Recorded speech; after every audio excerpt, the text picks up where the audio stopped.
आज दुनिया बड़ी तेजी के साथ बदल रही है। बदल रहे हैं सभी उद्योग और तरक्की कर रहे हैं हमारे शहर। महिंद्रा चाहता है कि हमारे किसान और ग्रामीण भारत का विकास भी उतनी ही तेजी से हो, जिसका समर्थन हमारी सरकार भी करती है। आज बात सिर्फ जमीन पर फसल उगाने की नहीं है, बल्कि खेती-बाड़ी को एक नया आकाश देने की भी है। एक लंबे वक्त से हम खेतों में आपका हाथ बटाते आए हैं। आपके साथ रहकर ही हम आपकी सभी जरूरतों को समझ पाए हैं और इसीलिए हम आपके लिए लेकर आए हैं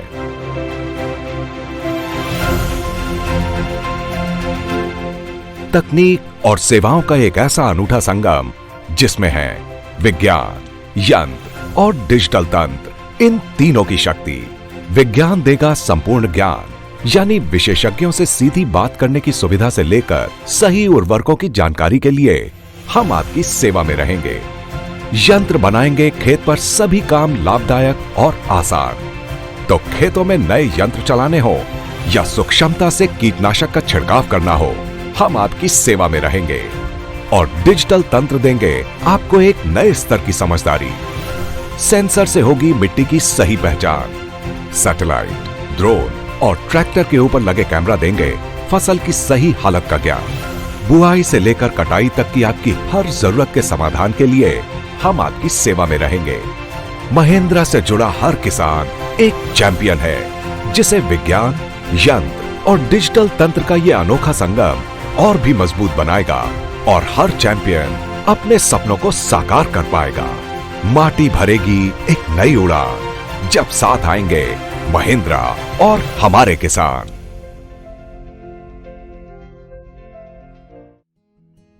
कृषि महिंद्रा की तरफ से मैं निधि आपका बहुत बहुत अभिनंदन करती हूँ। तो भारत जो है वो एक कृषि प्रधान देश है और हमारे देश में लगाए जाने वाली जो प्रमुख फसलें हैं वो गेहूं और धान है। खरीफ की यदि हम बात करते हैं तो धान प्रमुख फसल है और इसकी जो रोपाई है वो जून जुलाई के समय से आरंभ की जाती है। यदि हम वर्तमान समय की बात करें तो अभी देश के अलग अलग हिस्सों में जो धान है वो अलग अलग अवस्थाओं में उपस्थित है। तो जो भी कोई फसल होती है उसके साथ में कीट और बीमारियां, खरपतवार, तरह की बहुत सारी समस्याएं जो है साथ में रहती ही हैं। अभी वर्तमान समय में या आने वाले जो 15 से 30 दिन है उसकी यदि हम बात करते हैं तो यदि आपका धान जो है वो प्रारंभिक अवस्था में है या फिर कल्ले निकल रहे हैं तो इस समय पे बहुत ही संभव है कि आपके खेत में तना छेदक या पत्ती लपेट की समस्या आ सकती है। तो यदि आपकी फसल जो है वो 20 से 25 दिनों की है तो आप अपने खेत में फिप्रोनिल 0.3% या प्रतिशत जो है GR उसका प्रयोग 25 किलोग्राम प्रति हेक्टेयर की दर से कर सकते हैं। यदि बाद की अवस्था में जैसे मैंने बताया था कि कल्ले निकलने के समय पे या बाली के समय पे यदि आप कल्ले निकलने के समय पे यदि आपके यहाँ पे कीट आ रहा है तो क्लोरेंट्रोनिलीप्रोल 18.5% जो फॉर्मुलेशन आता है उसका इस्तेमाल आप 150 ml प्रति हेक्टेयर की दर से कर सकते हैं। तो ये आपका दोनों मतलब तना छेदक और पत्ता लपेट दोनों को कंट्रोल करने में जो है आपकी सहायता करेगा। बाद के जो अवस्था में है यदि हम 60 से 65 दिन की बात करते हैं तो उस समय पर धान में भूरा फुदका जो होता है वो लगने की संभावना होती है। तो उसके लिए आप डायनाटोफेरॉन एक फॉर्मुलेशन 20% SG फॉर्मुलेशन जो है उसका इस्तेमाल जो है वो आप कर सकते हैं।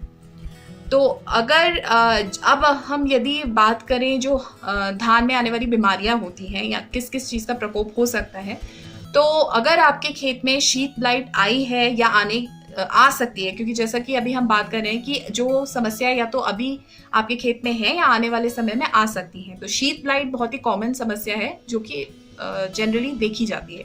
तो उसके लिए आप हेक्साकोनाजोल 5% EC फॉर्मुलेशन जो है उसका इस्तेमाल अपने खेत में कर सकते हैं।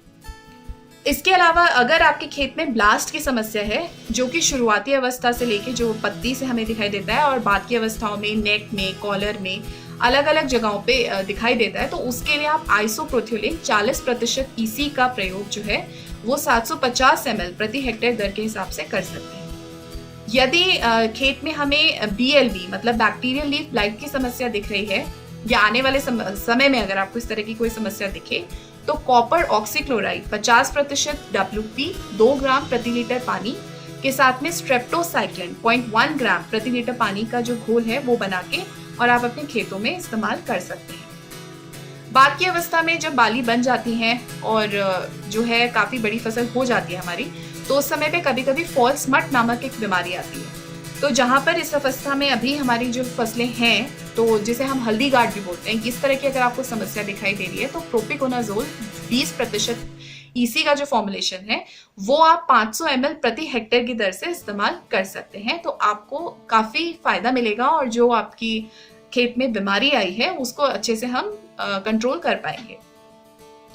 तो अभी तक हमने बात की थी कीटों की और रोगों की।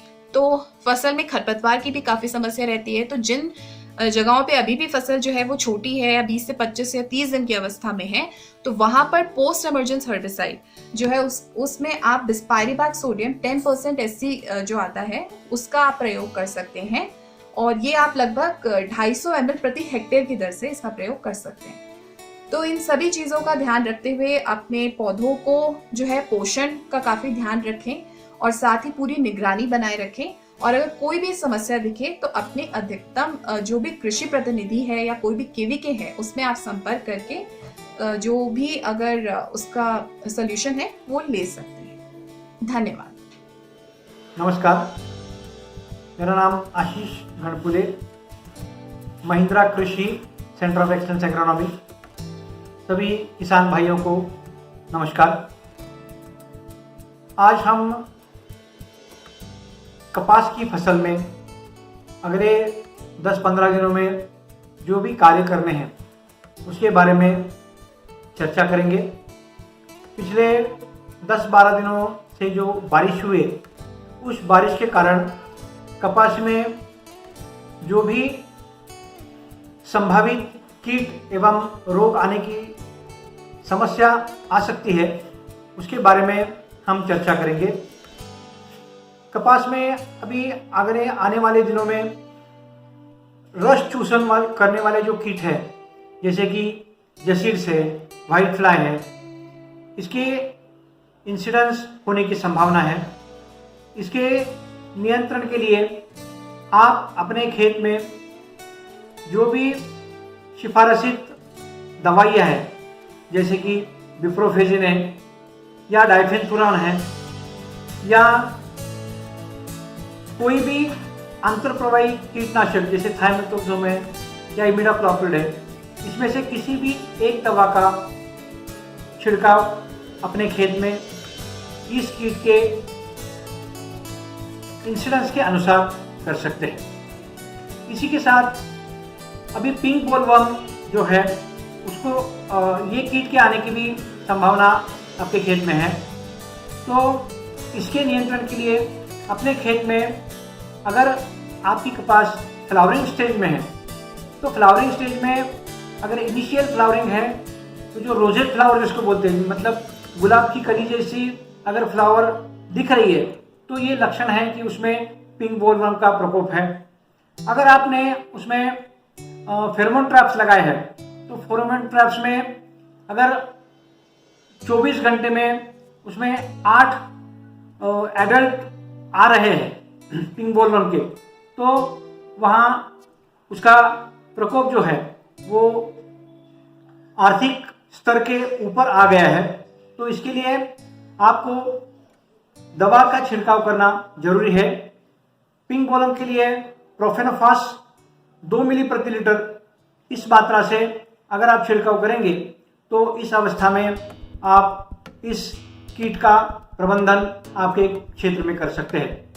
उसी के साथ अभी जिस खेत में बॉल फॉर्मेशन में कपास है, बॉल फॉर्मेशन स्टेज में जिस खेत में कपास है, उस स्टेज में कपास के ऊपर ज़्यादातर जो पत्ते पे धब्बे होते हैं, जो बैक्टीरियल जिसको बोलते हैं बैक्टीरियल ब्लाइट, उसके आने की संभावना होती है। इसके नियंत्रण के लिए स्ट्रेप्टोमाइसिन जो बाजार में एग्रीमाइसिन के नाम से उपलब्ध है उसका 2 ग्राम, उसी के साथ कॉपर ऑक्सीक्लोराइड जो दवा है उसका 30 ग्राम प्रति 15 लीटर पानी में घोल बना के उसका छिड़काव करेंगे तो ये बैक्टीरियल ब्लाइट डिसीज है, उस डिसीज से आप कपास की फसल को सुरक्षित रख सकते हैं।